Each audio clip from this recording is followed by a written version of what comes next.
Be it machined, cast, moulded, sheet metal, Solid Edge with synchronous technology allows you to create your parts as fast as you can think. We've just been briefed on a new spring clip that's needed, so let's throw this concept down. Starting from a blank space, we'll sketch a rectangle roughly the size we want and pull that into a sheet metal gauge. For a couple of flanges at either end, we can simply pull these out too. Let's do the same thing again to add a couple more flanges. And all the time, watch how we're working with our geometry rather than clicking through commands. Design is the focus here, not the software. Oh, and the design here should be for these flanges to angle out.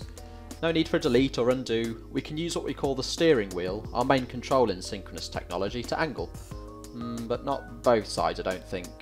No problem, we'll just tell these faces to be at right angles. Just because we created these symmetrically doesn't mean there's history-based design intent tying us down, like you get in most any other CAD system. Easy. Okay, next up we need a guide for the USB block that this spring clip will hold. A bead would be ideal, and that's as easy as sketching a line where we want it to be, and then choose the size and shape of our bead. This one I used in a previous project should work just fine. Next, let's create a cutout to go through all three sections of the sheet metal on the right hand side. Oh, and check out this method as an even quicker way of sketching shapes. Nice. We'll centre that up, and although this is a concept, I do know this needs to be 16mm in width, so we'll tie that down. Another simple drag, this time to remove material, but we want this cut to be created before the part is bent into shape. No problem, Solid Edge can flatten the part on the fly before cutting. Very nice. For the retaining clip that we need, let's drag out a couple of flanges here and angle them both in. Same process as before, pull to create, and then the steering wheel to angle. We also need a sidewall to contain the connector block, so let's add another flange. But the material needs to be on the inside and a partial flange, not a full. Great! Along with the USB block, this spring clip needs to clamp a fuse holder. We'll pull out another partial flange, and then let's mirror this across to the other side. Oh no, we've made a big mistake. The design brief clearly stated that this top sheet metal piece needs to be angled. I completely forgot. Remember that this was the first piece of geometry that we created. Everything else is built on this.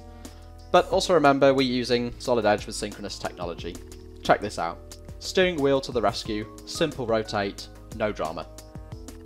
Let's get back to working on the clamp for the fuse holder. Remember we mirrored this, and notice along with everything else, this has been added to a feature tree. Yes, it's direct modelling, but there are still features to work with, like in history-based CAD. The best of both worlds with synchronous technology. That means we can edit the feature, breaking the link so that we can work independently on one side. And now we can add the jog that we want on this flange. Same process as the bead here, just a simple sketch line, and then apply the jog. Let's do the same for our retaining clip. Again, same process, simple sketch line where we want this jog to be, and then apply that jog, dragging it out into position. Easy. Finishing up on our concept, let's get rid of some sharp edges by breaking corners. Nice and quick, click and go. And finally, we were briefed to include a hook to mount the whole spring clip. For this, let's push in the width of that second flange we created. And let me just repeat that, the second flange we created. No need to worry about the order that this was modelled, we're free to make this change. And then let's use a hem to create the hook. Choose the right size, and done. So in a short amount of time, we were able to throw down this pretty complex design, working directly with the geometry rather than in and out of multiple CAD commands. And that's how it should be, no? Design the focus, not the software. And you'll be happy to know that even if you don't create sheet metal components like we had here, you'll still enjoy the same rapid workflow. Minimal sketching, minimal mouse travel, easy push and pull modelling, and importantly, no need to worry about what order should I do this in.